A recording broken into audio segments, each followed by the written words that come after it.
오늘 말씀 좀 읽어 오셨나요? 지난 시간에 잠깐 말씀드렸는데 간단한 스토리 이야기이지만 여기에 예표하는 것이 있습니다. 성경은요, 단순 사건, 단순한 사람이라 할지라도 하나님께서 무엇을 예표하기도 하고 또 누구를 예표하기도 하고 또 무엇을 상징하는지도 말씀해 주고 있습니다. 그 문맥에서도 알 수가 있고 문맥에 그것을 우리가 이해하지 못한다면 신약에 와서 또 물론 구약 성경 중간에도 그런 말씀들이 적용되어지는 말씀들이 있습니다. 이런 것을 통해서 우리가 예언이라고 하는 것이 참 중요하다는 것을 알 수가 있습니다. 오늘 내용은 단순한 내용이라고 생각할 수도 있겠지만 여기에서는 분명한 예표가 있다라는 것을 알 수가 있습니다. 오늘 이제 이런 이야기를 좀 우리가 주고 받고 이렇게 살펴보게 될 것인데요. 이것을 통해서 우리 하나님은 역시 정말 놀라운 하나님이다라는 것을 우리가 깨달았으면 좋을 것 같습니다. 창세기 24장은 사라가 이제 죽은 후에 아브라함이 이삭을 위해서 신부를 구하는 장면을 이제 기록을 하고 있습니다. 사라가 죽은 후에 아브라함은 아들을 위해 이제 신부를 구했는데 본문에서 아브라함은 이제 예표하는 것이 있는데요. 아브라함은 하나님을 예표한다라고 보시면 좋겠습니다. 성경에다 좀 기록을 해놓으면 좋을 것 같고요. 또 사라는 이스라엘을 예표한다고 지난 시간에 말씀을 드렸던 거죠. 그리고 이삭은 예수 그리스도를 언급을 하고 있고 예표를 하고 있고 엘리에셀은 성령을 예표하고 있다. 그리고 멀리 떨어져 있는 리브가 이제 신부잖아요. 교회를 예표하고 있다. 근데 리브가는 이방인입니다. 물론 아브라함의 친족이긴 하지만 이방인인 거죠. 자, 이런 면에서 이 인물들이 하나님, 아버지 하나님, 아들 예수님, 성령 하나님, 그리고 이스라엘 유대인이죠. 그리고 교회를 예표하고 있다. 이제 교회는 이제 이방인도 있고요. 물론 유대인 가운데 교회가 되는 부분도 있지만 성경은 이렇게 구분을 지어놓고 말씀을 해주고 있습니다. 성경에서 예수 그리스도를 예표하는 인물들이 이방인 아내를 주로 얻은 것을 보게 되어집니다. 이삭이 그렇죠. 그리고 요셉도 그렇고 모세도 그렇고 라합과 룻도 이방 여자들입니다. 이들은 모두 교회의 예표가 되기 때문이라는 것을 알 수가 있는데요. 그래서 성경에는 이스라엘을 예표하는 사라가 죽어서 땅에 묻힌 그 이후에 교회의 예표인 리브가가 등장하게 되어지는 겁니다. 사라는 리브가가 누구인지도 모른 채 이제 죽었지 않습니까? 그래서 저번에 말씀드렸던 것처럼 사라는 죽었다. 이스라엘을 의미한다고 그랬잖아요. 지금 이스라엘이 죽은 상태거든요. 에스겔서에 그 뼈, 환상뼈 있지 않습니까? 죽었는데 거기다가 말씀을 대언하니까 다시 살아났다. 근데 그 죽은 뼈가 바로 이스라엘을 말한다라고 에스겔서에 말씀을 하고 있습니다. 그러니까 이제 땅에 묻힌 이후에 이제 교회 이야기가 나온다는 것을 우리가 이해할 수가 있는 거죠. 이런 부분은 이제 교리적인 부분인 것입니다. 그러니까 오늘 내용이 이제 그렇게 이어지고 있다라는 것을 생각하면 좋을 것 같습니다.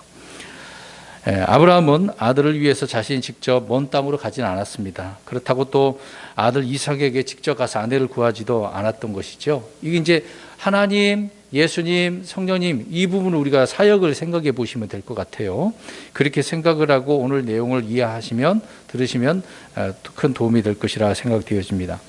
아브라함은 엘리에셀을 보내 아들 이삭의 신부를 구해오도록 했습니다. 그래서 엘리에셀은 나의 하나님은 돕는 분이다라고 하는 이런 뜻을 담고 있는데 그런데 이 엘리에셀은 아브라함의 종이죠. 청직이었다는 것을 알 수가 있습니다. 근데 오늘 24장에 보면 엘리에셀의 이름이 하나도 안 나와요. 하나도 안 나옵니다. 그 전에 이제 이 종이 누구였다라는 것을 창세기 15장 2절에 나오죠. 거기에는 이 종이 엘리에셀이라는 것을 알 수가 있습니다. 이것을 우리가 이제 성령님을 우리가 생각할 때 성령님께서는 자신을 드러내지 않아요. 항상 누구를 드러냅니까? 예수님을, 진리를 드러내고 있잖아요. 그래서 예수님께로 인도하는 분이 성령님이라는 겁니다. 엘리에셀도 그렇습니다. 오늘 자기 이름은 나오지는 않지만 자기가 해야 될 일을 철저히 나타내고 있는 것이죠. 이제 대화 내용을 보면 알 수 있습니다. 아버지에 대한 이렇게 아브라함 이야기를 하고 있고 아들 이삭에 대한 이야기를 계속해서 언급합니다. 그러니까 자신을 나타내지 않는다는 얘기죠. 그래서 성령님은 하나님 아버지와 예수 그리스도를 증언하고 그분을 드러내고 있기 때문에 자신을 드러내지 않는다라는 것입니다. 그러니까 오늘 엘리에셀도 그런 입장에서 자신을 드러내지 아니하고 아브라함과 이삭을 드러낸다는 것입니다. 자, 이런 부분을 생각하고 우리 한 절씩, 오늘 내용은 깁니다. 24장 1절부터 28절을 우리가 살펴보도록 하겠습니다. 1절을 보십시오. 아브라함이 나이 많아 연로하니라. 주께서 모든 일에서 아브라함에게 복을 주시니. 지금 나이가 연로하다고 나오네요. 이때 이제 아브라함의 나이가 140세 정도 된 것입니다. 그리고 또 아브라함에게 주님께서 복을 주셨네요. 이제 구약에서는 흔히 복을 주셨다라고 할 때 재물을 주신 것, 그리고 장수하고 건강하고 어떤 권세, 부유하고 강력한 자가 되었다라고 하는 그런 의미 속에서 복을 주었다라고 생각하면 되겠습니다. 아브라함은 나이가 많아서 연로하고 있었지만, 연로한 그런 상태였지만 점점점 더 부자가 되고 강력한 자가 되었다는 것을 알 수가 있습니다. 오늘 보십시오. 나이가 많은데도 불구하고 하나님께서 복을 주시니까 그 주신 대로 더 풍성함을 누리고 살았다는 것을 알 수가 있는 거죠. 이런 면에 있어서 우리가 이제 복에 대해서 잠깐 말씀드린다면, 구약에서는 눈에 보이는 그런 복을 의미를 하고 있다는 거죠. 그러니까 눈에 보이는 땅을 가지고 있느냐, 아니면 육체가 얼마나 강건하냐, 돈을 얼마나 물질적인 것들을 가지고 있느냐, 이런 부분이라는 겁니다. 그러나 신약에 와서는 눈에 보이는 복은 아닙니다. 눈에 보이지 않는 영적인, 하늘에 속한 영적인 것들을 말하고 있다는 것입니다. 그러니까 오늘날 이 신약 시대 때는 눈에 보이는 복을 자꾸 이야기한다는 것은 전혀 잘못된 부분이라는 것이죠. 우리가 열심히 일을 해서 부유할 수도 있습니다. 하나님께 도와주셔서 잘 살 수도 있습니다. 근데 그것을 하나님께 내게 복을 주셨다? 물론 주신 것이지만 이 구약에서 말하는 복을 우리가 그렇게 끌어서는 안 된다는 거죠. 우리 그리스도인들은 하늘의 영적인 초소들에 있는 복이라고 말씀을 하고 있기 때문에 그렇습니다. 그래서 이것을 구분하지 못하니까 오늘날 개신교, 기독교라고 하는 곳에서 기복주의 현상이 일어나는 겁니다. 그리고 물신주의가 생기고 또 현세주의에 사로잡혀서, 그러니까 하늘의 영적인 것은 관심이 없는 거죠. 눈에 보이는 것만 관심이 있어서 계속 그것을 하나님 앞에 기도하면서 요구하고 있다는 겁니다. 그러니까 이런 것들을 우리가 구약과 신약에서 말하는 내용들을 잘 구분을 해야 된다라고 하는 부분입니다. 그래서 아무튼 하나님께서 아브라함에게 복을 주셨다. 강력한 자로 나이가 연로한 상태이지만 그러한 상태 계속해서 유지하고 있었다는 것을 알 수 있습니다. 2절 보십시오. 아브라함이 자기 집에서 가장 나이 많은 종, 곧 자기의 모든 소유를 관리하던 종에게 이르되 원하건대 내 손을 내 넓적자리 밑에 넣으라 라고 말하고 있습니다. 아브라함의 집에서 가장 나이 많은 종, 그리고 많은 소유를 관리하는 종, 우리는 이 사람이 누군지는 알잖아요. 24장에는 그 종의 이름이 나오지는 않지만 이미 알고 있듯이 엘리에셀이죠. 관리한다라고 할 때는 청지기를 의미합니다. 그러니까 아브라함이 그를 자신의 청지기라고 지금 말을 하고 있는 거죠. 관리하는 자라고 하고 있으니까. 근데 아브라함은 전에 자식이 없을 때 이 청지기가 바로 내 집의 청지기는 다마스쿠스에서 온 이 엘리에셀이라고 하나님 앞에 요청해서, 자식이 없었으니까 자기 모든 재산을 다 물려주려고 했다는 것입니다. 그래서 엘리에셀 상속자라고 그렇게 말하기도 했던 것이죠. 청지기에 대해서 잠깐 우리가 생각해 보면, 청지기는 노예가 아닙니다. 노예가 아니에요. 노예를 뭐 청지기처럼 그렇게 할 수는 있겠습니다만은 성경은 노예라고 하지는 않습니다. 청지기는 주인의 고난을 위임받은 자고 주인의 모든 것을 다스리고 관리한 자라고 누가복음 12장 42절에 예수님께서 말씀을 하고 있습니다. 자, 이런 면에서 우리 그리스도인들도 모두 주님의 청지기들이죠. 우리에게 뭔가 맡겨주셨어요. 그 맡겨주신 것을 우리 그리스도인들도 관리를 잘해야 됩니다. 고린도전서 4장 1절에 사람이 마땅히 우리를 그리스도의 사역자요 하나님의 신비들을 맡은 청지기로 여길지어다. 우리가 청지기라고 이제 바울이 고린도 교회 말씀을 하고 있는 것처럼 오늘날 모든 그리스도인들도 청지기인 것이죠. 그래서 우리는 그리스도의 노예가 아니라 종이고 청지기라는 말입니다. 주님의 일을 사역을 하는 종, 청지기라는 것이죠. 불의한 청지기는 자기 유익을 취하고 권리를 남용하고 자기 배를 채우는 자 아닙니까? 그래서 주인의 명성을 더럽히는 자가 불의한 청지기예요. 성경에도 그런 불의한 청지기에 대한 이야기가 나오잖아요. 그 사람이 지혜롭게 한 것은 잘한 것이지만 불의한 것은 잘못된 거죠. 반면에 신실한 청지기는 늘 깨어 있습니다. 주인의 뜻대로 행하고 더러운 그런 이익을 추구하지 않고 잘 섬기는 그런 자라고 말씀을 하고 있는 것이죠. 특히 이런 면에 있어서 목양하는 감독, 목사, 오늘날 이제 목양자를 이야기하고 있는데 신약에 와서요. 이런 자들은 자신이 하나님의 청직이라는 사실을 기억하고 정말 신실하고 지혜롭게 이 사역을 감당을 해야 되는 겁니다. 분명히 디도서 1장 7절에는 하나님의 청직이라고 감독에 대해서 말씀을 하고 있기 때문에 그러는 거죠. 그러니까 엘리에셀은 지금 종이면서 청지기로 감당을 하고 있다 그 얘기입니다. 그래서 아브라함은 엘리에셀을 불러서 넓적다리에 손을 넣으라고 하는 것입니다. 그것은 이제 언약을 너 나하고 맹세를 해라, 언약을 맺어라, 이제 그 얘기를 하고 있는 거죠. 근데 이 넓적다리라고 하는 것은 다리 이제 이 허벅지 아니겠습니까? 무릎 위에 있는 부분인데 허리에 있는 부분을 이제 설명을 하고 있는데 이것이 바로 힘의 상징이기 때문에 그렇습니다. 오른손도 힘이잖아요. 넓적다리도 이제 힘을 상징하고 있습니다. 그래서 이 넓적다리는 성경에 다양하게 이제 표현을 하고 있는데 칼을 차는 부위라고 말하고 있고 무릎 위의 부분이라고 말을 하고 있고 때로는 회개의 표시라고 하고 있고 어떤 놀라서 표현하는 표현도 이제 넓적다리 이야기를 하고 있습니다. 그래서 아브라함은 이것을 힘의 상징으로서 이제 언약 맹세하기 위해서 이렇게 했다라는 것을 알 수가 있습니다. 그 다음에 3절에서 4절을 보십시오. 내가 너로 하여금 하늘의 하나님이시며 땅의 하나님이신 주를 두고 맹세하게 할 터인즉 너는 나와 함께 거하고 있는 가나안 족속의 딸들 중에서 내 아들을 위하여 아내를 취하지 말고 오직 내 고향 내 친족에게로 가서 내 아들 이삭을 위하여 아내를 취하라 하니 말씀드린 대로 맹세하게 하면서 이제 어디에서 신부를 데려와야 되는지를 설명하고 있는 거죠. 아브라함은 가나안 땅에 있는 여인을 취하지 말고 아브라함의 고향 또 친족에게 가서 아내를 구해오도록 명령을 하고 있습니다. 그런데 분명 강력하게 더 4절 말씀에 언급하고 있듯이 가나안 땅은 전혀 안 된다는 얘기죠. 우리가 여러 번 말씀드렸다시피 가나안 땅에 있는 가나안 족속들은 어떤 사람들입니까? 악한 사람, 타락, 가증한 사람들이라는 거죠. 특히 이제 소돔 지역이 그런 지역이었기 때문에 아브라함은 그것을 자세히 알고 있습니다. 또 씨를 더럽힐 수 없고 그런 의미도 있기 때문에 자기 고향, 자기 친족에게 가서 구하라고 이야기를 하고 있는 거죠. 근데 여기서 이 고향이라고 하는 것은 친족이라고 하는 것은 갈대아 우르가 아니라 하란이라는 것입니다. 거기에서 데라가 죽었지 않습니까? 아버지 데라가 죽고 나홀과 이제 거기서 이제 헤어지게 되어지는 장소였던 것이죠. 그래서 이곳에 보내서 신부를 구해 오라고 명령을 했던 것입니다. 이것을 우리가 이제 영적으로 우리 그리스도인들에 대해서 좀 우리가 생각을 해보겠습니다.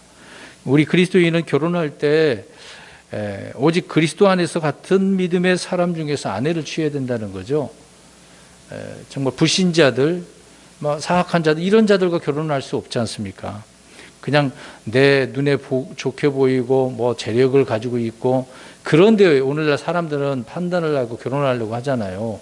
근데 우리 그리스도인들은 그래서는 안 된다는 것입니다. 그러니까 초혼이든 재혼이든 같은 믿음을 가지고 있는 사람들과 결혼을 해야 된다는 것을 알 수 있습니다. 왜 그러냐면 고린도전서 7장 39절에 바울이 이렇게 얘기하죠. 끝부분에 오직 주 안에서만 할 것이니라. 주님 안에서 그러니까 믿는 자가 될 수밖에 없겠죠. 하나님은 사람을 외모로 취하지 않습니다. 그러나 우리 그리스도인들이 누구와 결혼을 해야 될지를 말씀을 바울을 통해서 해줬기 때문에 우리는 아브라함이 이렇게 자기 자녀를 위해서 신부를 구해올 때 이런 자세를 또 어떤 마음을 가져야 되는지를 알 수가 있는 것이죠. 그래서 아브라함은 신부를 얻기 위해서 청지기 엘리에셀을 멀리에 있는 자기 고향 친족에게 이렇게 보냈던 것입니다. 하나님 아버지께서 이렇게 생각해 보면 됩니다. 아브라함이 보낸 거잖아요. 어린 양의 아내인 교회를 얻기 위해서 이 땅에 성령을 보낸 것과 같이 그런 의미로 지금 엘리에셀을 보낸 것이다 라고 하는 부분입니다. 신약에 와서 우리 예수님이 요한복음 14장에서 하늘로 올라가시면서 뭐라고 근심하지 말라고 하면서 뭘 보내주신다고 그래요? 성령님 보내주신다고 그랬잖아요. 그것은 이제 성령님께서 지금 은혜의 시대 때 성령님이 활동을 하고 있고 사람들을 이제 복음을 전해서 그 말씀이 이제 영이잖아요. 그래서 사람들에게 진리 가운데로 인도하는 분이 바로 우리 성령님 아닙니까? 그래서 하늘에서 보냄을 받은 분이 성령님이다. 그런 것처럼 아브라함이 엘리에셀을 그렇게 보냈다라고 하는 부분입니다. 근데 이 성령을 보낸 분은 우리 하나님이시죠. 하나님께서 그렇게 보내신 겁니다. 아브라함이 보낸 것이니까. 그래서 아브라함은 하나님을 예표하고 있고 엘리에셀은 성령을 예표하고 있다. 이런 사건 속에서 우리가 이걸 봐야 됩니다. 그냥 아무데나 엮으려고 그럴듯하라고 해서 엮으면 안 되는 거죠. 성령이 분명히 우리가 이런 부분에 있어서 설명할 수 있는 부분이 있어야 되니까요. 5절로 넘어가 보겠습니다. 간단한 내용인데요. 그 종이 그에게 이르되 혹시 여자가 나를 따라 이 땅으로 오려 하지 아니하면 내가 주인의 아들을 주인이 나오신 그 땅으로 반드시 다시 데리고 가야 하리까 하며 이렇게 말을 하고 있습니다. 그러니까 엘리에셀이 이제 만약에 그 여자가 안 오면 어떻게 하겠습니까? 이제 그 얘기를 하고 있는 거잖아요. 다시 왔다 가야 됩니까? 이제 이삭을 데리고 가야 됩니까? 그런 질문을 하고 있는 거죠. 그러니까 어떻게 해야 될지 엘리에셀의 입장에서는 이거 맹세를 해버리면 안 되면 자기한테 큰 책임이 되는 거잖아요. 이런 부분이 있어서 6절을 보겠습니다. 아브라함이 그에게 이르되 너는 조심하여 내 아들을 데리고 거기로 다시 가지 말라. 아주 간단하게 이야기합니다. 가지 마. 그냥 이 구절만 이해를 하시면 될 것 같네요. 그렇다면 이삭의 신부가 될 여자는 누구의 말만 믿고 따라가야 되겠어요, 이제? 아니, 잘 봐요. 오늘 장면을 통해서. 누구의 말만, 이제 여자가 이제 리브가인데, 리브가는 누구의 말만 믿고 따라가야 돼요, 이제요? 엘리에셀. 그러니까 지금 이 은혜 시대 때도 누구의 말을 따라가야 됩니까? 성령님. 이게 성경 말씀이 내 말이 영이라고 그랬잖아요. 하나님 말씀, 대언의 영이라도 하지 않습니까? 그러니까 그 말씀만 믿고 따라가야 되는 것입니다. 이제 그런 의미로 우리가 이해를 하면 될 것 같네요. 그러니까 그거 외에는 다른 방법이 없는 거죠. 그러면은 이제 리브가의 입장에서 사진 좀 보여주십시오. 지금 아들을 직접 봐야 되지 않겠습니까? 그렇게 할 수는 있을 거예요. 그러나 그렇게 보여줄 필요가 있습니까? 그럴 필요가 없는 거죠. 지금 이 은혜 시대 때도 마찬가지입니다. 사람들이 보여달라고 자꾸 그럴 거예요. 볼 필요 없어. 그냥 말씀만 믿고 따라오라 그 얘기죠. 아무튼 아브라함은 조심해서 아들을 데리고 거기로 가지 말라고 명령을 하고 있네요. 이삭과 결혼할 여자는 엘리에셀의 증언만 의지한 채 믿어야 되는 것입니다. 또 이삭을 본 후에 결정을 내리는 것이 아니라 듣고 믿고 따라가야만 하는 거죠. 여자는 자유의지로 선택을 스스로가 해야 됩니다. 그러니까 오늘날 우리가 복음을 전하면 복음을 듣는 사람이 어떻게 되겠습니까? 그 말을 듣고 따라가든지 거부를 하든지 둘 중에 하나잖아요. 네. 이삭의 신부 리브가는 이삭을 한번 보고 결정하겠다고 말할 수도 없는 거죠. 그냥 말씀만 듣고 믿고 따라가야 된다라고 하는 부분입니다. 7절입니다. 주 하늘의 하나님께서 나를 내 아버지 집과 내 친족의 땅에서 취하시고 내게 말씀하시며 내게 맹세하여 이르시기를 내가 이 땅을 내 씨에게 주리라 하셨으니 그분께서 자신의 천사를 내 앞에 보내시리라. 내가 거기에서 내 아들을 위하여 아내를 취할지니라. 자, 이것을 보십시오. 아브라함은 이미 하나님께서 자신에게 약속하신 말씀들을 믿고 있어요, 안 믿고 있어요? 나이가 많이 들었는데도 여전히 믿고 있습니다.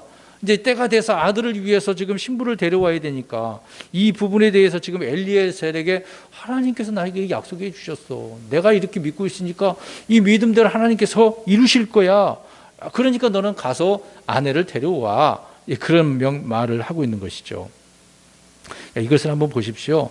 나이가 들고 늙었습니다마는 믿음은 계속해서 자라나고 있다는 거죠. 시간이 지났는데도 계속 그걸 믿고 있는 거잖아요. 그러니까 우리가 믿음이라고 하는 것은 그렇습니다. 항상 이것이 그냥 그대로 본전치기 하는 것처럼 생각하지만 아닙니다. 주님의 말씀 믿으면 어느 순간 나도 모르게 시간이 많이 지났는데도 불구하고 믿음이 정말 성장해 있다는 것을 알 수가 있어요.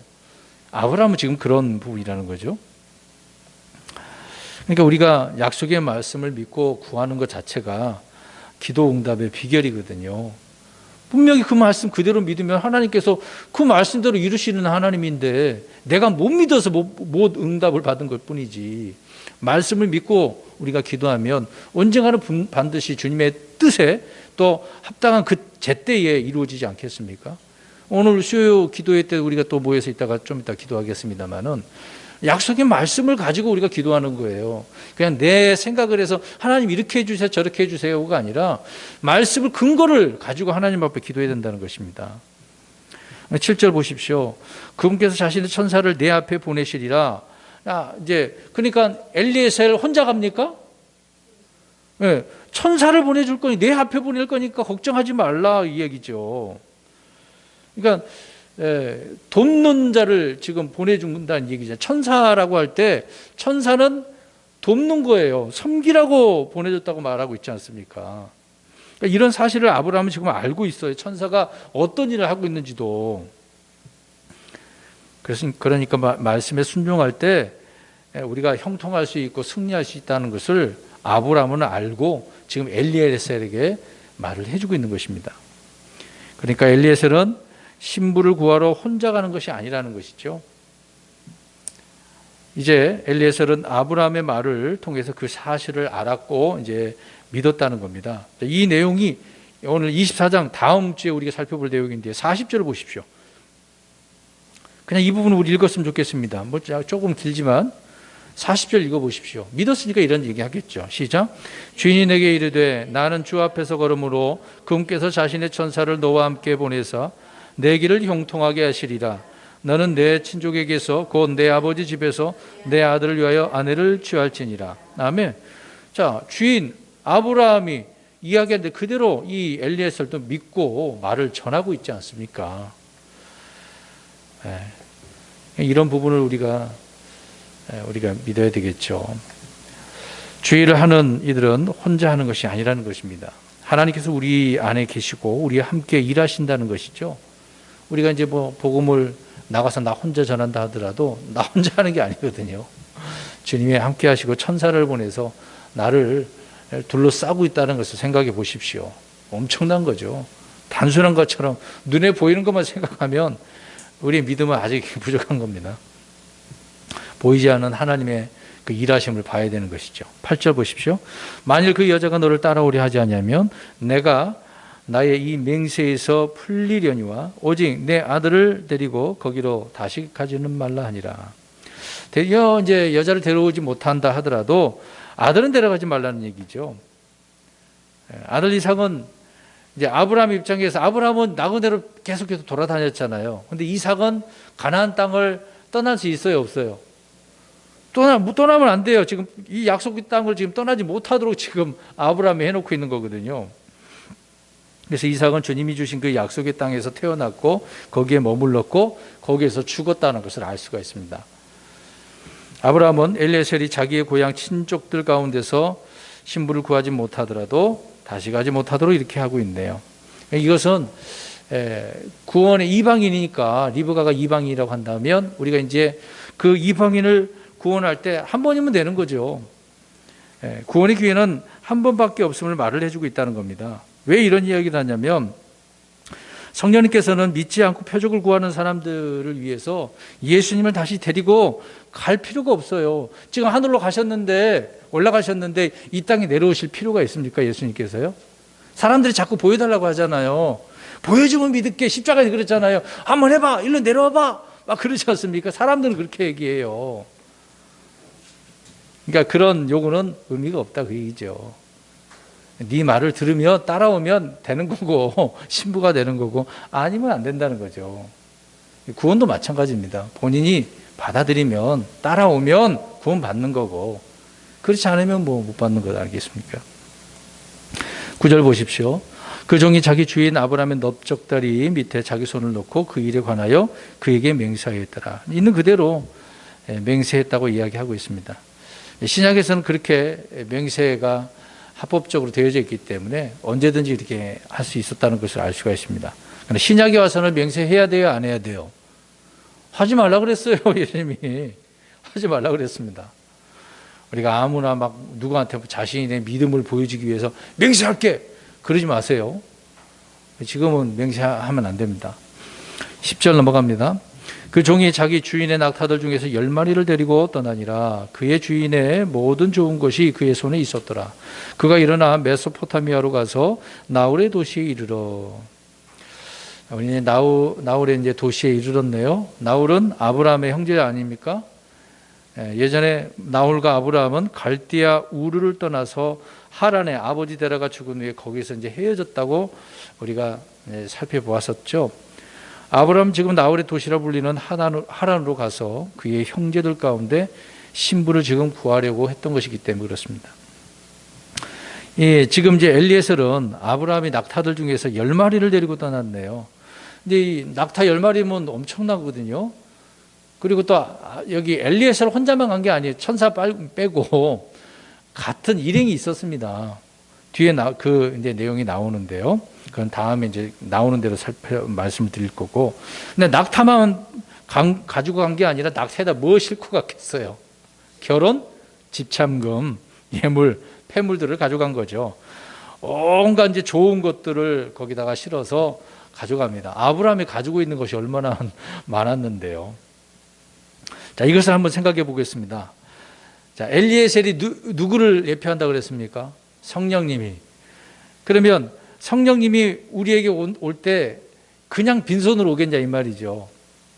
무엇을 가지고 오실까요? 오늘 엘리에셀이 리브가 이제 신부에게 뭘 주려고요?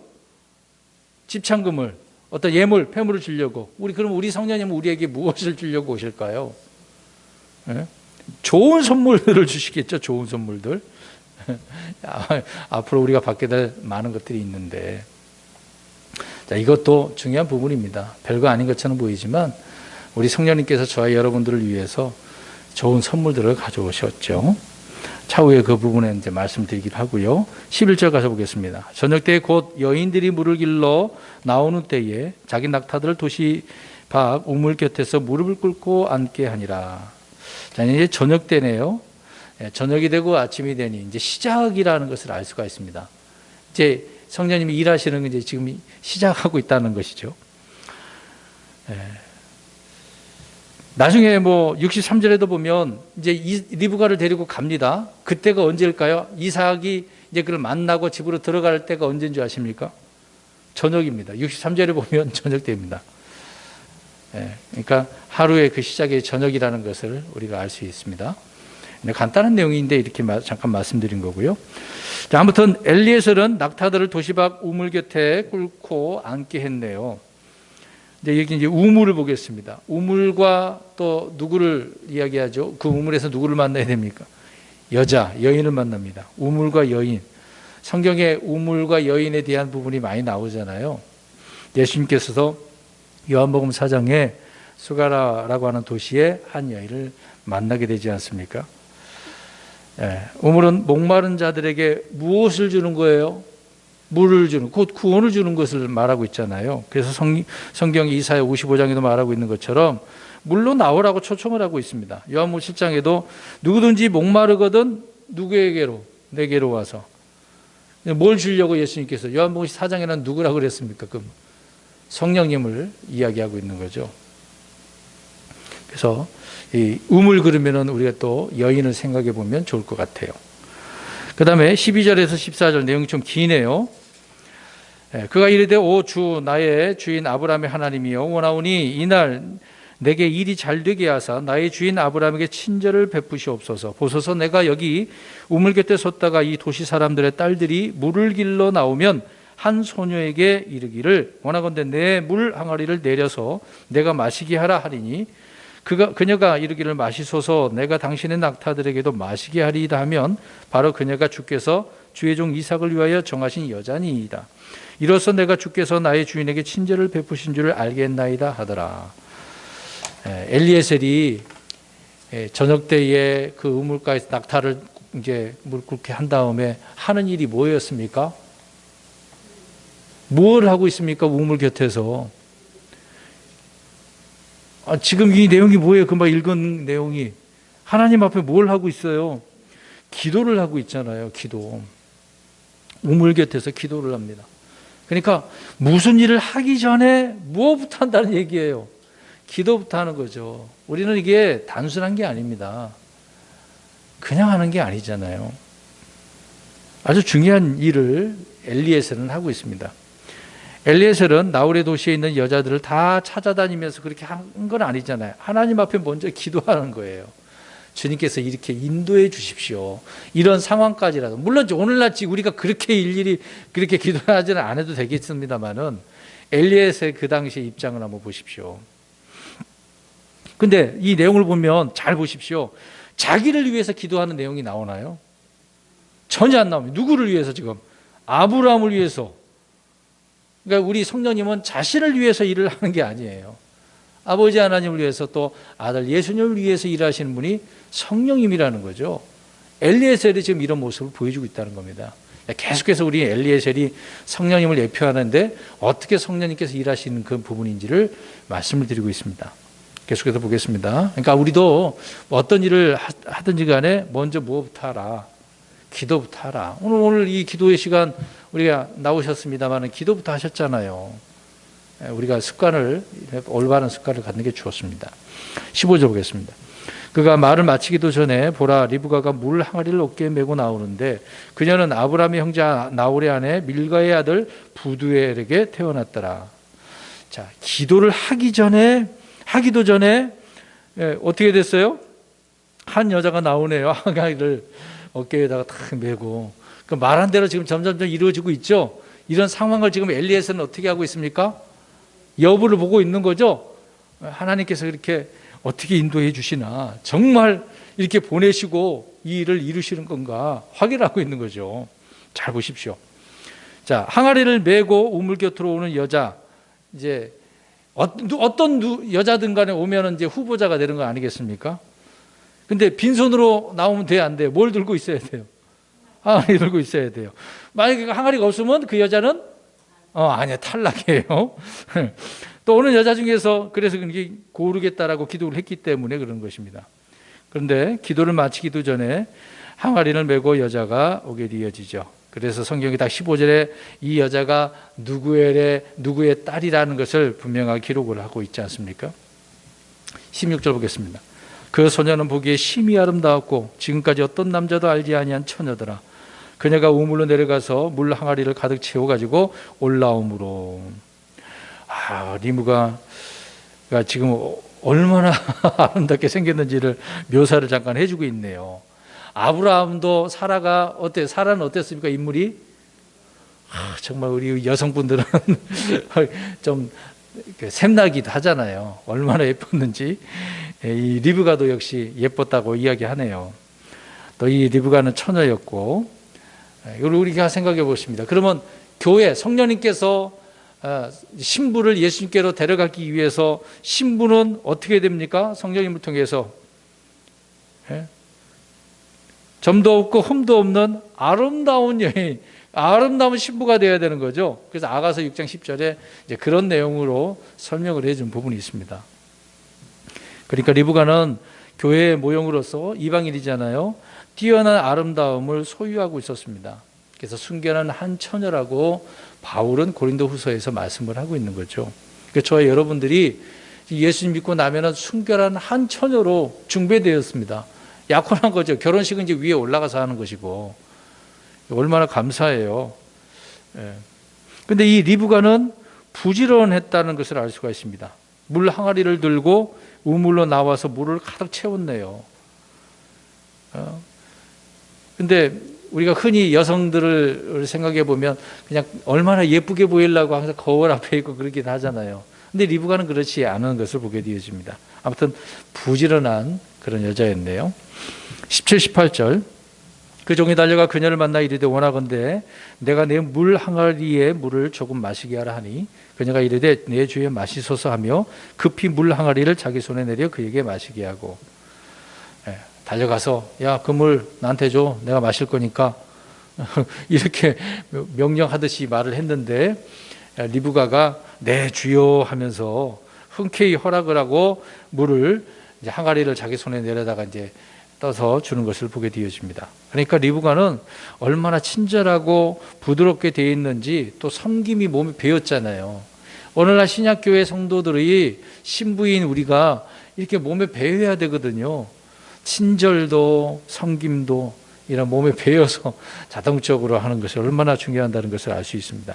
그러니까 손님 대접하기를 힘쓰라고 명령하고 있는 것처럼 리브가가 이렇게 선을 베푸고 있는 것을 보게 되어지죠. 계속해서 봅니다. 19, 20절.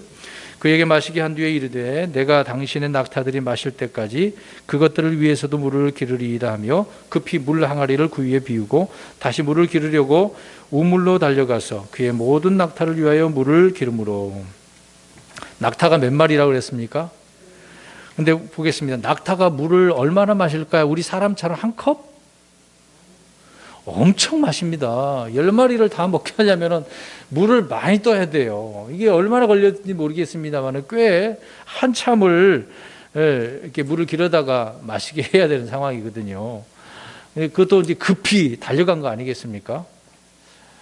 참 리브가는 좋은 모습을 보여주고 있네요.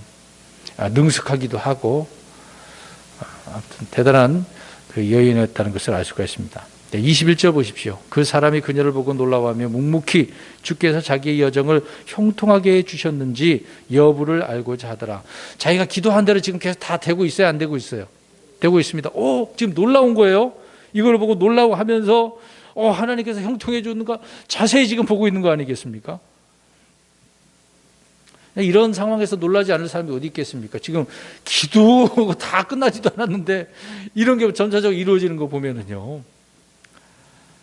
그래서 이것을 형통하게 해주셨는지를 알고자 했다는 것을 알 수가 있습니다. 그래서 여기서 우리가 보면 쉽게 단정하거나 판단하지 말아야 됩니다.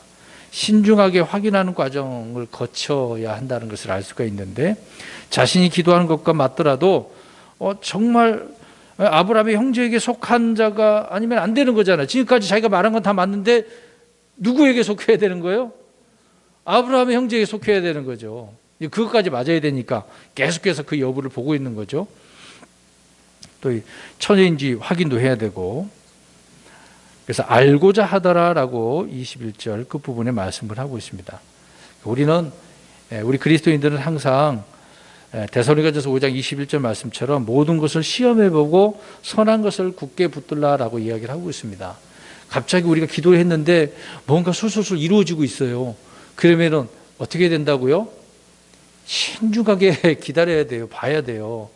넙죽 그렇다 하나님께서 역사하셨다라고 해버리면 그 다음에 또 다르게 어떤 일이 벌어지면 그때 가서는 또 어떻게 할 거예요. 항상 우리는 입을 좀 조심을 해 입과 행동을 조심해야 됩니다. 계속해서 지켜봐야죠 상황을. 그래서 시험하라고 했습니다. 또 요한일서 4장 1절에는요 모든 영을 다 믿지 말라고 그랬습니다. 그 영들이 하나님께 속했는지 시험하라고 그랬거든요. 우리가 가족들끼리도 뭐 교회 형제들끼리도 누가 새로 온다라고 한다면 좀 기다려봐야 됩니다. 무작정 당신은 우리의 형제입니다. 그러면 안 돼요. 확인을 해봐야 됩니다. 유대인들이라고 우리가 한다면 이 사람이 아닐 수도 있잖아요. 확인해봐야 되잖아요. 그리고 오늘날 이제 많은 사람 어떤 이제 목사들이 사도라고 하는 사람이 있습니다. 사도는 예수님 당시에 12사도와 또 그 다음에 바울 사도 그 외에 이제 사도행전에 나온 사도 언급한 그 이외에는 사도가 없거든요. 이제 그래서 시험을 해보라고 말씀을 하고 있는 겁니다. 거짓 교사들도 우리가 시험해 봐야 되고요. 다른 복음이 들어오는지 안 들어오는지 확인도 하게 해야 되는 것이니까. 그래서 묵묵히 여부를 알고자 했던 엘리에셀, 우리 그리스도인들 이런 부분을 유념해 둬야 되겠죠. 22절에서 23절 낙타들이 마신 뒤에 그 사람이 반세겔 나가는 금고리 1개와 그녀의 손에 끼워줄 10세겔 나가는 금팔찌 2개를 취하고 이르되 너는 누구의 딸이냐 원하건대 내게 말하라. 내 아버지 집에 우리가 묵을 곳이 있느냐 하니. 자, 앞에서 말한 대로 상황은 다 갔는데 물어봐야 되잖아요. 누구의 자식인지. 근데 금고리 1개, 금팔찌 2개를 딱 취하고서 지금 이 금고리하고 금팔찌를 준 거예요? 아니면 가지고 있으면서 말을 하고. 그렇죠. 만약에 그 여자가 이게 딸이라고 하면 딱 줘야 되는 거잖아요. 아브라함에 속한 가족이 있으면 줘야 되는 거고 안 그러면 줄 수 없는 거죠. 거기까지 지금 나왔으니까. 23절에 내 아버지 집에 우리가 묵을 곳이 있느냐라고 물어봅니다. 이 내용은 기도한 내용에 있지는 않았습니다만은 상황이 이렇게 벌어졌으니까 물어보는 거겠네요. 24절 25절 그녀가 그에게 이르되 나는 밀가가 나오르게 낳은 아들 곧 밀가의 아들인 부두엘의 딸이니이다 하고 또 덧붙여 그에게 이르되 우리에게 집과 여물이 다 충분히 있으며 묵을 곳도 있나이다. 아멘. 리브가는 그 질문에 대해서 자세하게 설명을 해줍니다. 그래서 부두엘의 딸이라고 이야기를 하고 있는 거죠. 계속해서 리브가는 손님 접대에 힘쓰고 베푸는 일에 너그러웠다는 것을 알 수 있습니다. 우리 그리스도인들은 그래야 됩니다. 26절 27절 세 구절 남았습니다. 그 사람이 머리를 숙여 주께 경배하고 이르되 주 곧 나의 주인 아브라함의 하나님을 찬송할지로다. 그분께서 나의 주인에게 자신의 궁율과 자신의 진리가 끊어지지 않게 하셨으며 내가 길에 있을 때에 주께서 나를 인도하사 나의 주인의 형제들의 집에 이르게 하셨도다 아니라. 자신의 이 신부를 구하기 위해서 떠난 이 여정을 도우신 것을 하나님 앞에 어떻게 하고 있습니까? 머리 숙여 경배하고 찬송하고 있는 것을 보게 되어집니다. 정말 이렇게 완벽하게 이루어지신 하나님을 우리가 무시고 넘어갈 수는 없잖아요. 먼저 기도했던 사람이 하나님 앞에 머리 숙여서 경배하고 있는, 찬양하고 있는 엘리에셀을 한번 보시기 바랍니다. 자, 이런 모습을 우리가 닮아야 되겠죠. 마지막 28절에 소녀가 달려가서 이 일들을 자기 어머니 집의 사람들에게 고하였더라. 당연히 가서 구할 수밖에 없겠죠. 야곱의 우물가에서 물통을 던져놓고 도시로 가서 예수님을 증언한 그 여인처럼 리브가도 역시 자기 집으로 달려가서 일들을 구했다라고 말하고 있습니다. 다음 내용 우리가 다음 주에 자세히 살펴보기로 하고요. 오늘 엘리에셀은 누구를 예표한다고 그랬습니까? 성령님을 예표한다. 그런데 이 엘리에셀은 종이며 청직이라는 것이죠. 그래서 아브라함이 이제 하나님을 의미한다 한다면 그 명령에 따라 그 말씀을 믿고 또 기도하고 또 계속해서 그 여부를 보기 위해서 시험도 하고 확인도 하고 하면서 이삭의 아내를 찾고 있었다라고 하는 부분입니다. 우리 성령님께서도 그렇습니다. 정말 그 말씀이 선포되어졌을 때 그 말씀이신 성령님이 또 우리 예수님이 그 말씀을 통해서 역사하시는데 그것을 통해서 받아들이는 사람, 받아들이지 않는 사람 그 여부가 이제 갈라지겠습니다만은 성령님께서 오늘날도 이렇게 엘리에셀처럼 일하고 계신다는 것을 우리가 생각하셔야 됩니다. 그러니까 무심코 성령님은 안 보이시니까 성경이 별로 안 나온 것처럼 생각하지만 아닙니다. 그렇게 계속해서 일하고 계신다는 것을 알 수가 있습니다. 이것을 기억하고 우리도 이것을 따라서 믿음의 사람들이 어떻게 처신을 해야 되는지, 그래서 우리는 시간이 무슨 일을 하든지 먼저 하나님 앞에 기도하고 확인하고 시험하는 그리스도인이 되어야 된다는 것이죠. 기도하겠습니다.